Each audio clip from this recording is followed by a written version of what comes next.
Thank you very much.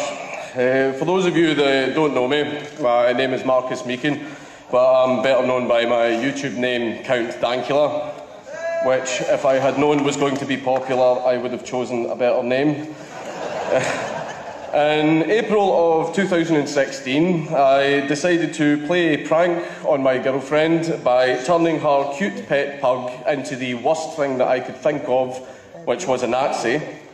I trained the dog to raise its paw in a Nazi salute and get excited whenever I said a particular phrase. I wanted to upset her with the fact that her much adored cute dog was doing vulgar things. As a result of this, despite the police receiving no complaints, they decided to act completely of their own volition. I was arrested, kept overnight in jail for court the next day, and charged with hate crime. I then spent 2 years having the media trying to ruin and constantly interfering with my life, several visits to court with the prosecutor trying to spin a narrative that I am a far-right extremist who was secretly trying to spread my Nazi views through the medium of a pug. With the judge believing every single bit of that nonsense, and for me to ultimately be found guilty, given a criminal record and an £800 fine. A fine which I am refusing to pay as a matter of protest.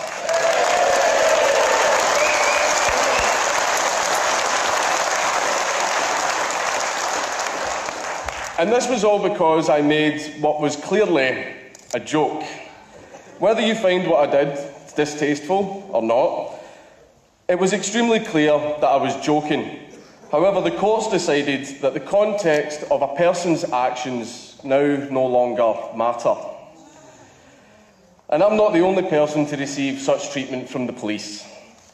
Based Amy, as some of you may know, she's known on Twitter. She is a regular at the cherished free speech area, Speaker's Corner.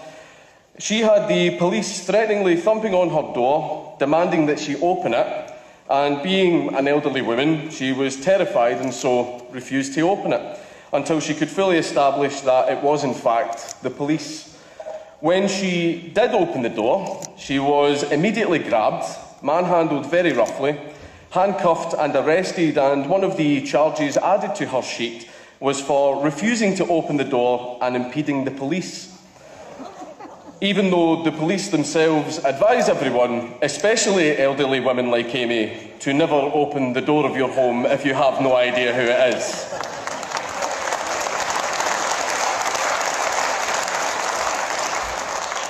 Luckily, we have a video record of the entire event as she filmed it on her phone, and I do warn you, it is quite disturbing. Her original charge, the reason that the police were there in the first place, was because she said, "Have a gay day" to someone in a car park. And David McCarg of Glasgow was arrested because in the window of his own home he had a poster hanging up that said, "Fuck the Tories." During his arrest, he was denied his medication and had to go through the degrading process of a cavity search because he had a poster hanging in his window. And this is extremely similar to another case back in 2010 where David Hoffman was arrested in his home because he had a poster hanging in his window calling ex-Prime Minister David Cameron a wanker. Chelsea Russell, a 19-year-old from Liverpool, was arrested and dragged through court where she was found guilty under hate speech laws. She was given a restriction of liberty order where at certain times of the day she is banned from leaving her house, and that was reinforced by wearing an electronic tracking device attached to her ankle, and she was ordered to pay £500 in court costs and an £85 surcharge. Her crime, in remembrance of a young Liverpool boy who tragically died in a road accident, she posted lyrics from a rap song to her Instagram. As these rap lyrics contained the N-word, she was arrested and now has a criminal record at the age of 19. In 2016 alone, more than 3,300 people were detained and questioned by the police over posts that they made on social media. That's around 9 people a day. And with the police pushing for more and more programmes to further increase their crackdown on words said online, it means that this number is only going to get even higher as the years go on. And I'm sure I don't need to explain the massive amount of police time, paperwork and resources required to detain and question 3,300 people, with the figure only going to increase more and stretching our already strained police force to an unsustainable limit. Meanwhile, other types of serious crimes, mainly violent and sexual crimes, which can cause severe physical and psychological damage, is on the rise. But for some reason, the police have prioritised a person's feelings over their personal safety. So much so that the people of Britain now see our police force as something akin to 1984. And the world, especially...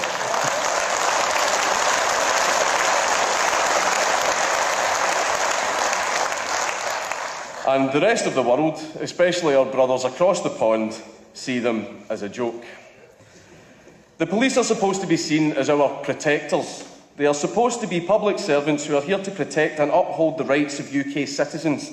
Instead, we see them violating the rights of UK citizens, namely the right to freedom of speech.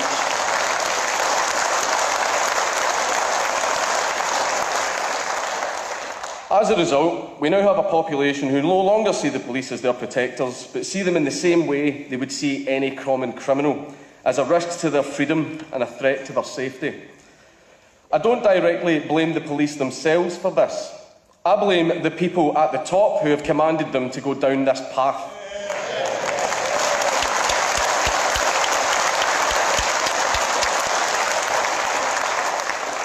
I've spoken to retired and currently serving police officers who have told me that they feel the once noble image of their profession is slowly being eroded away through no fault of their own. And they are powerless to do anything about it, as if they refuse to go down the path they are being pushed down, they would very quickly find themselves unemployed. Most children who dreamed of becoming police officers when they grew up probably thought they would be catching bad guys, gangsters and real criminals, all to the applause and admiration of the public.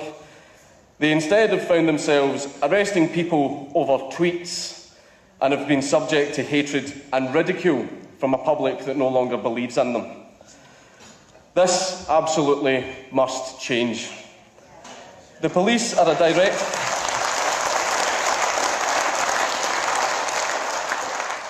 The police are a direct representation of the state and of the laws of this country.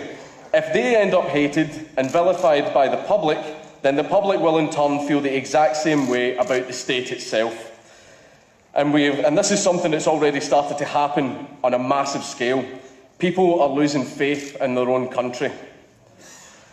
I want to see a police force that is praised and loved by the public, not one that is seen as merely enforcers of authoritarianism.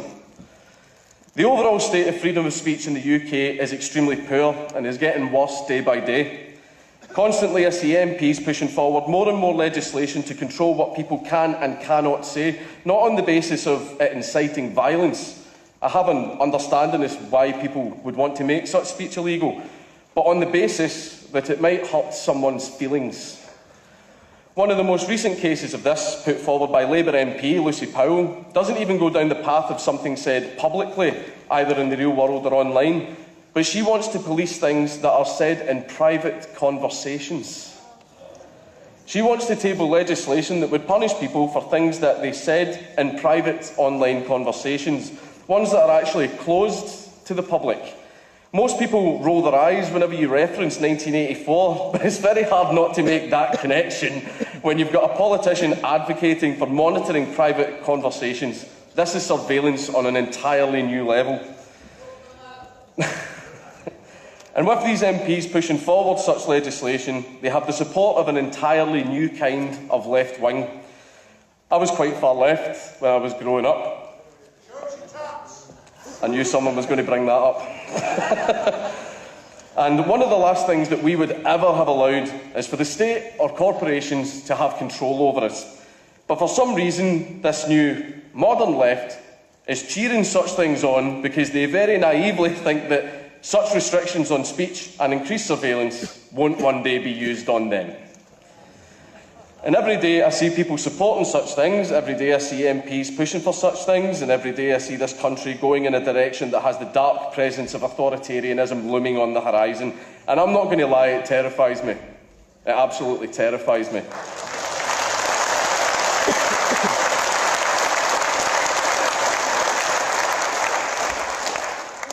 I'm scared of what kind of world our grandchildren or great-grandchildren are going to be growing up in.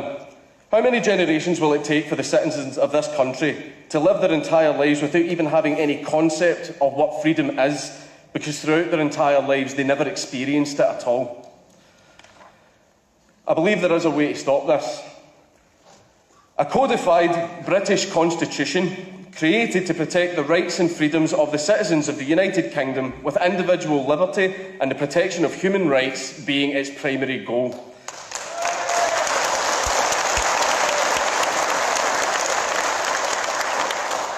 Some people will be against this, as they feel it will give racists and hateful people the liberty to say all the hateful things that they want. Yes, that is the price you pay for freedom of speech.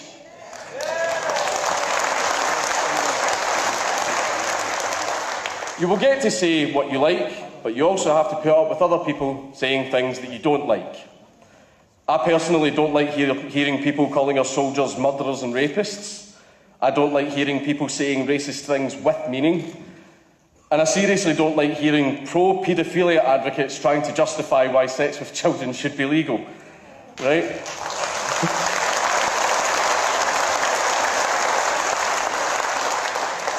I find such opinions absolutely abhorrent, but banning people from saying such things doesn't automatically change their mind. It just makes them... They will still believe these opinions, they just now can't voice them. And that builds nothing but resentment, and resentment can lead to violence. This means that their opinions eventually go completely underground, become completely unseen, and some of these opinions can be dangerous. Even more so if these opinions can't be challenged. And you can't challenge an opinion that you can't see. The only way to change someone's mind is to directly challenge them yourself with reasoned argument. This is the most moral way to prevent harmful ideologies from taking root within our society, and it doesn't require us to sacrifice any of our freedoms. Some people seem to be quite happy, though, to sacrifice their freedoms and let the state deal with opinions that they disagree with, either because they personally lack the ability to challenge these opinions or they are simply too lazy. A free and fair society requires maintenance, it requires work and effort. So if you want a free and fair society, then that means getting up off your arse and putting the work in yourself instead of getting the state to do it for you.